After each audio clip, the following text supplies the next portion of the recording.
I suppose that the question I put in the introduction is where we should kick off. You built Pret into an international brand, and if not a British institution, certainly a London institution. There's a question we're all thinking, successful man like you, why are you still doing it? Why haven't you given up and retired? God. I've worked with quite a few people in this room. Actually, it's very rarely, I've never been in a room with so many truly incredibly capable people in our business. It's quite intimidating. But I have worked with at least I don't know how many people in this room, 5 or 6. I work with at least 1 or 2 still now, and they would know the answer. I think they know the answer to that question, which is because I really love what I do. I enjoy it. I really love it. Don't ask me why, I just do.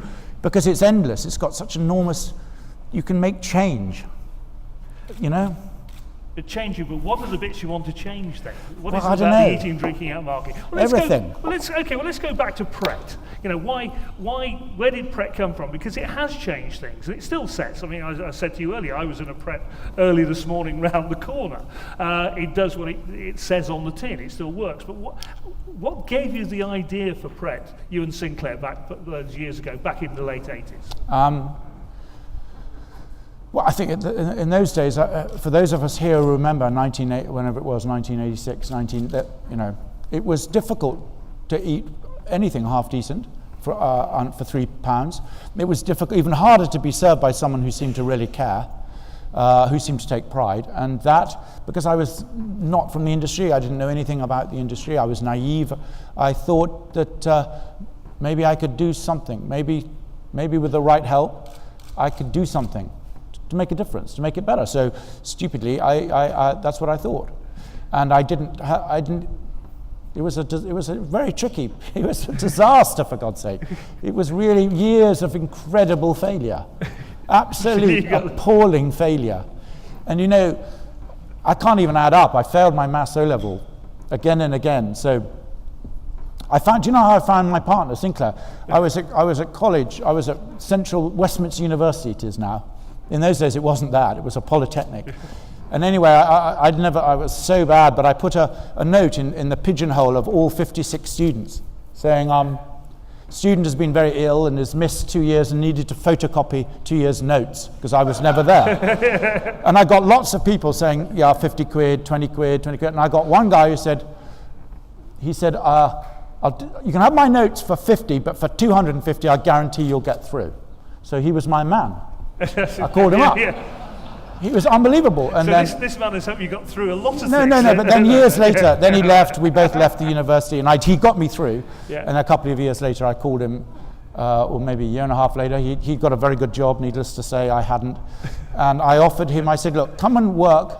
Here's half the company. You come on. You have to help me, because I can't do this mathematics business or the legal business or any of that shit. So why did he do it? There must be something about you. Why did he do it? Why did he join you, this man? He had a hunch. I don't know, he must have had a hunch. Robert's here, who works running the popcorn thing. Yeah. So he had a hunch too, yeah. So he had a hunch. Robert, who's young, is 29, and he'll be embarrassed I'm talking about him like this, but he is here. And he came to see me. He didn't actually get even to see me. He sent me product, which he was a banker. He was a very, very, very highly paid, brilliantly educated banker with like a hedge fund. Yeah. And in his spare time, he developed chocolate edamame, because he'd gone to California for a wedding or something. And he sent me these little beautiful boxes of these edamame. He wanted me to sell them in Itsu. In fact, he sent them to Glenn here. Anyway, we didn't let him come near us. But he pestered, and one day I called him up and said, you're the man with the chocolate edamame, and they are delicious. They were sitting on my desk for weeks, I didn't eat them. Rung him up, and he came. I said, come and see me. And he came in, and I realized you can tell with people, can't you? Sometimes you can just tell. So within half an hour, I said, you must leave your job. He was paid more than me, too. You must leave your job, and you must come and do this venture with me.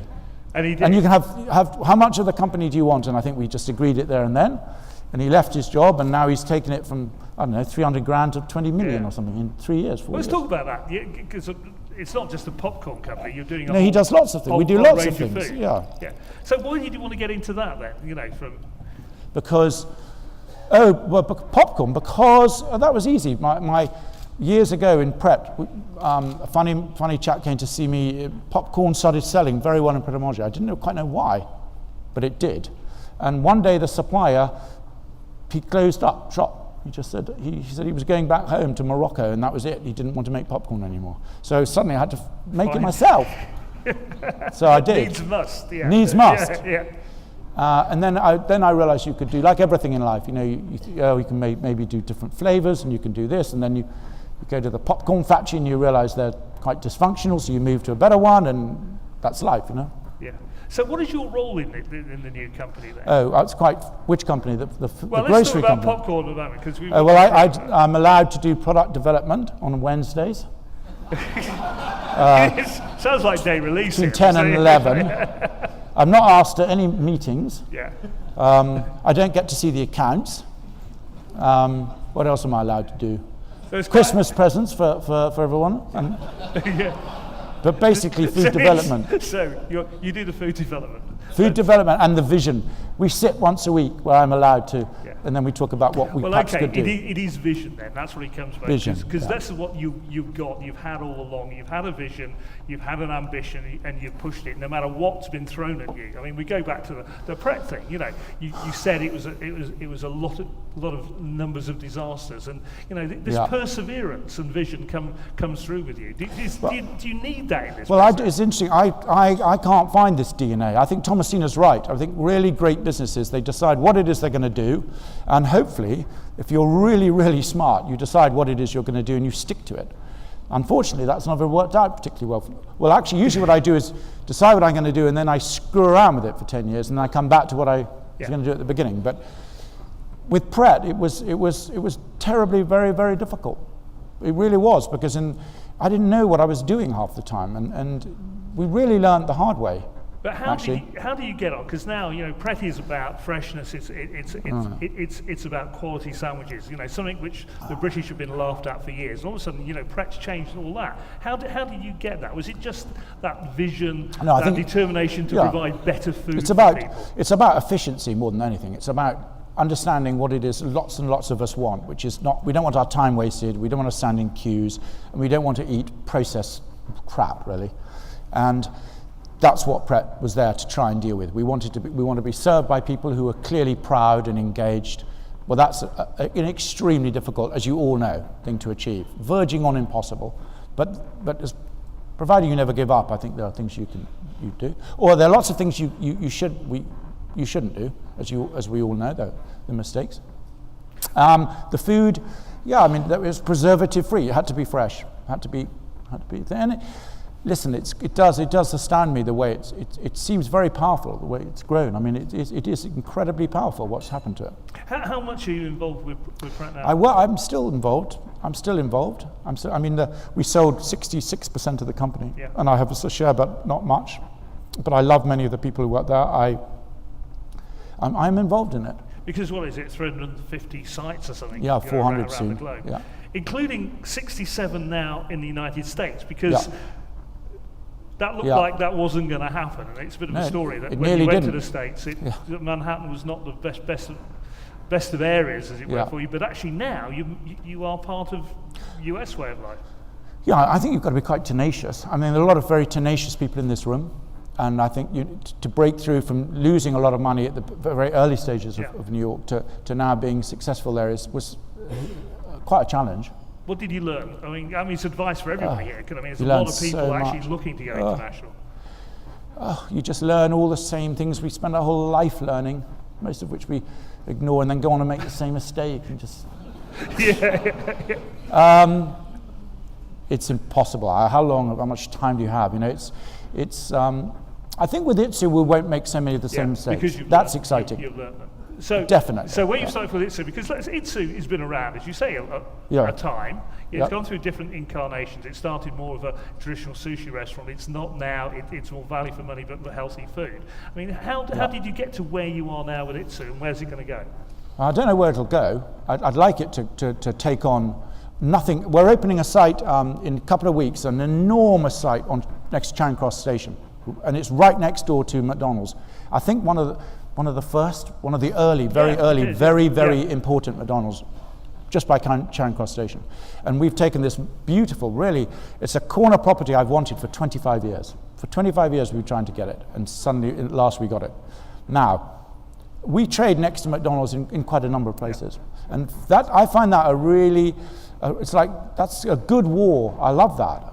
It really is really exciting. You see McDonald's as a big competitor? Well, our spend per head is £6.10. Yeah. When we opened in Oxford, I think we serve about 8,000 or 9,000 people a week. And that's what they spend. And prior to us opening on Cornmarket, there was a Burger King, there was a McDonald's, and there was a KFC. And a Pret-a-Manger. So that's that really turns me on, the idea of trying to take on the American giants. I think it's a good thing to do. Yeah. I really do. I like it. But you believe you can do it with that healthy food? Well, today I do. Yeah. But tomorrow you might not. And when I fail and slip up again, which I will, I'll battle on and I'll find another. I mean, today I was at a test shop meeting. I'm still designing the equipment. I'm still rewriting the.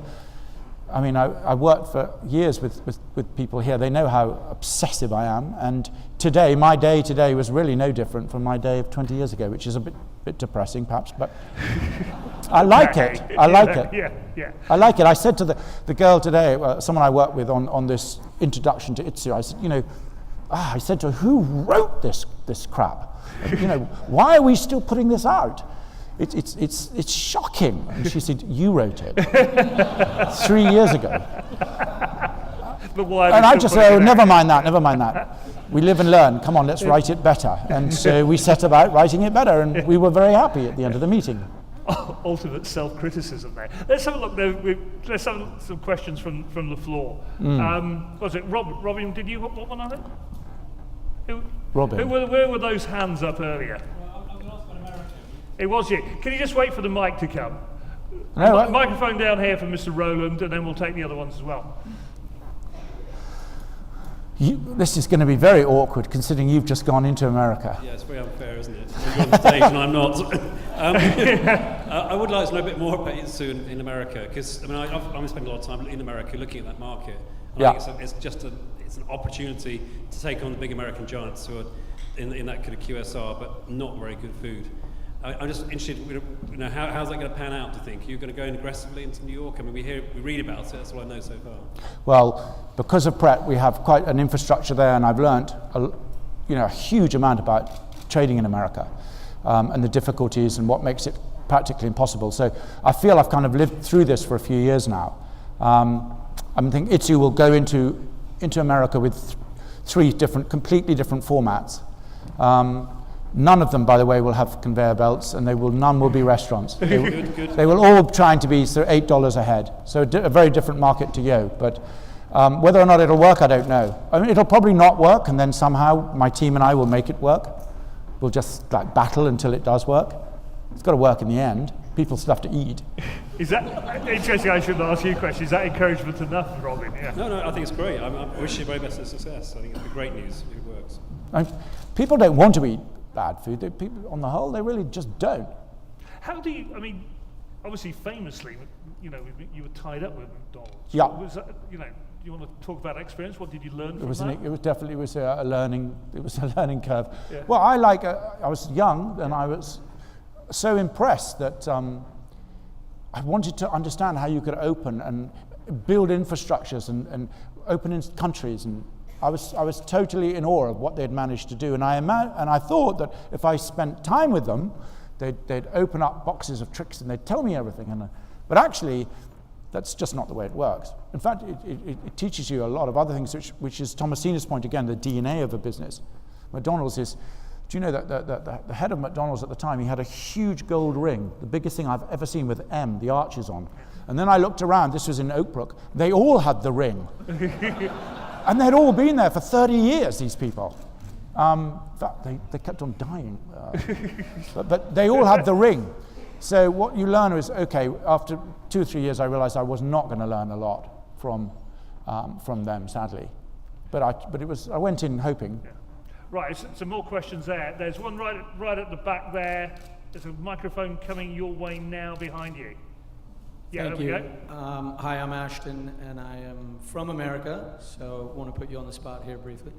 Part of the genius of McDonald's is the franchise model, right? I gather you are against it, or have been until now. Where do you stand on that, and how do you feel as though you could compete against McDonald's without pursuing a franchise model? It's a really interesting question. I used to, for years, if you go on the Pret website, it says we don't like to franchise. We used to be asked, at least twice a week. We'd get very amazing offers. So one day I just wrote this thing saying, please don't write or call asking for a franchise because we don't like to franchise. We really don't like to franchise. It went on and on and on.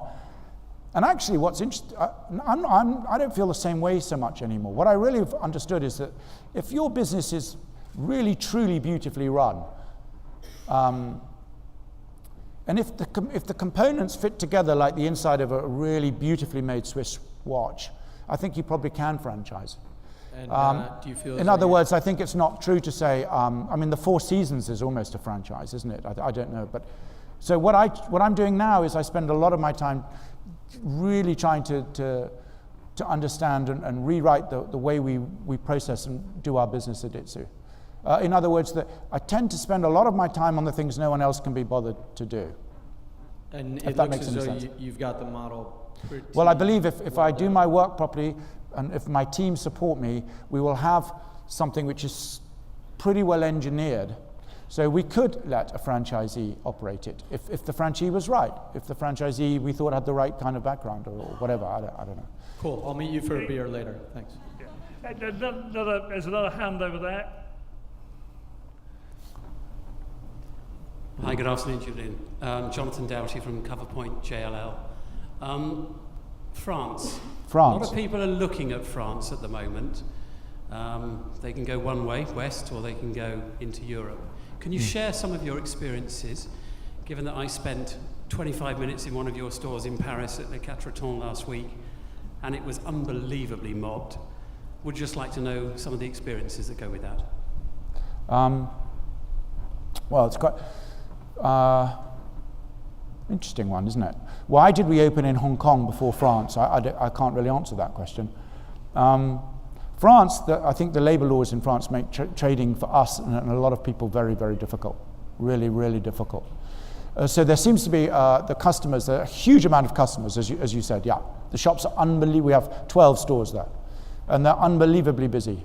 It seems that the consumer's just thrilled to bits. But trying to deal with the labor situation is really, really difficult. Really a challenge, a real challenge. And I think we're very lucky here in this country that we're not.